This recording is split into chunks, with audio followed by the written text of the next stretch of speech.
بسم اللہ الرحمن الرحیم۔ مضاربت کا بیان یعنی 1000 روپے کا کام، ٹھیک ہے، 1,00,000 روپے کا کام، 1000 روپے کا کام، ہم نے تجارت کے لیے کسی کو کچھ روپے دیے، اس سے تجارت کرو، جو کچھ نفع ہوگا وہ ہم بانٹ لیں گے، یہ جائز ہے، اس کو مضاربت کہتے ہیں۔ لیکن اس کی کئی شرائط ہیں، ان شرطوں کے موافق ہو تو صحیح ہے، نہیں تو ناجائز اور فاسد ہے۔ ایک تو جتنا روپیہ دینا ہو وہ بدلا دو اور اس کو تجارت کے لیے بھی دے دو، اپنے پاس نہ رکھو۔ 1 روپیہ اس کے حوالے نہ کیا جائے، 1,00,000 روپے اس کے حوالے نہ کیے جائے، اپنے ہی پاس رکھا تو یہ معاملہ فاسد ہے۔ دوسرا یہ کہ نفع، دیکھیں مضاربت اس چیز کا نام ہے کہ آپ کسی کو کہتے ہیں کہ جناب میں 50,000 روپے، 1,00,000 روپے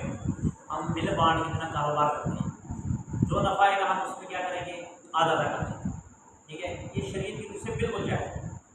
مگر اس کی کئی شرائط ہے۔ وہ شرائط یہ ہے کہ پہلا آپ نے کہا کہ 1,00,000 روپے میں کاروبار کے لیے کروں، 1,00,000 روپے آپ اس کو دے دیں، اپنے پاس نہ رکھیں۔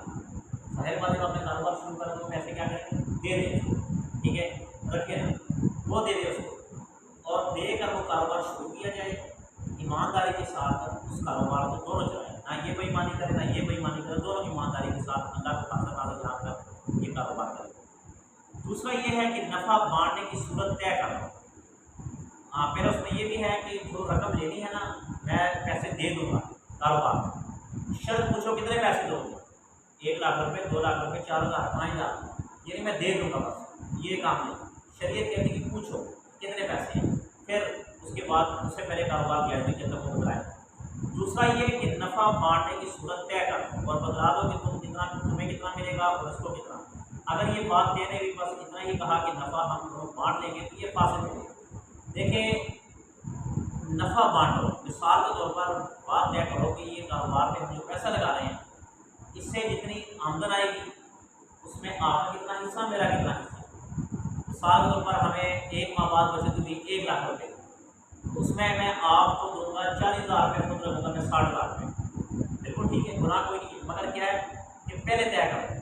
بعد میں لڑائیاں پڑ جاتی، بعد میں جھگڑے پڑ جاتے، دل ٹوٹ جاتے ہیں، اس لیے کہتے ہیں کہ یہ نہیں وہ یار کر لیں گے، یہ کرنے کے والے بات ٹھیک نہیں، یہ غلط ہے، پہلے دن متعین کرو۔ تیسری شرط یہ ہے کہ نفع تقسیم کرنے کو اس طرح نہ طے کرو کہ جس قدر نفع ہو اس میں سے 10 روپے ہمارے باقی تمہارے، یا 10 روپے تمہارے باقی ہمارے، ہر جگہ کچھ خاص رقم مقرر نہ کرو کہ اتنی ہماری ہے اتنی تمہاری، بلکہ یوں طے کرو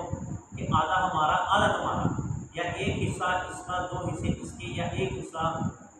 ایک کا باقی 3 حصے دوسرے کے۔ عرضے کے نفع کو تقسیم حصوں کے اعتبار سے کرنا چاہیے، نہیں تو معاملہ فاسد ہو جائے گا۔ اگر کچھ نفع ہوگا تب تو وہ کام کرنے والا اس میں اپنا حصہ پائے گا۔ دیکھیں کہتے ہیں کہ پیسہ حصوں کے اعتبار سے، حصوں کے اعتبار سے، یہ نہیں کہنا کہ آدھے تمہارے آدھے ہمارے، آدھے تمہارے آدھے ہمارے، یہ بات غلط ہے، حصوں کے اعتبار سے۔ مثال کے طور پر 1,00,000 روپے میں آپ کا دوسرا حصہ ہے، تیسرا حصہ ہے، ٹھیک ہے، یا 1,00,000 روپے میں یہ ہے کہ ایک حصہ تمہارا ایک حصہ ہمارا، سمجھ گئے، یہ نہیں کہنا 50-50، ٹھیک ہے، یہ نہیں کہنا، بس ایک حصہ آپ کا ایک حصہ میرا،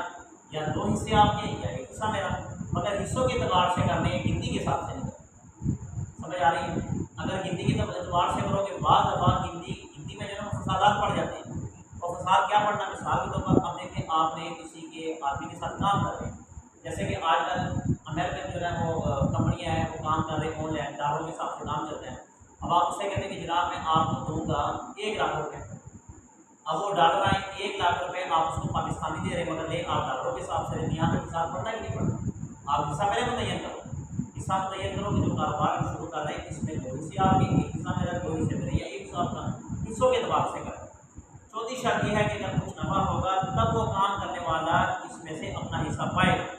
اگر کچھ نفع نہ ہوا تو کچھ نہ پائے گا۔ اگر یہ شرط کر لی کہ نفع نہ ہوا تب بھی ہم تم کو اصل مال میں سے اتنا دیں گے تو یہ معاملہ فاسد ہے۔ اسی طرح اچھا اگر کچھ نفع ہوگا، نفع کچھ ہوگا تو اس آدمی کو ملے گا کچھ، ورنہ نہیں ملے گا، اس آدمی کو سمجھ گئے نا، اگر نفع ہوگا تو ملے گا، اگر نفع نہیں ہوگا تو پیسے نہیں ملیں گے۔ اگر ویسے کہہ دیے چلو اگر نفع نہ بھی ہو تو ہم دے دیں گے تو یہ معاملہ کیا ہو گیا، خراب، فاسد ہو گیا، اب یہ جائز نہیں۔ اسی طرح اگر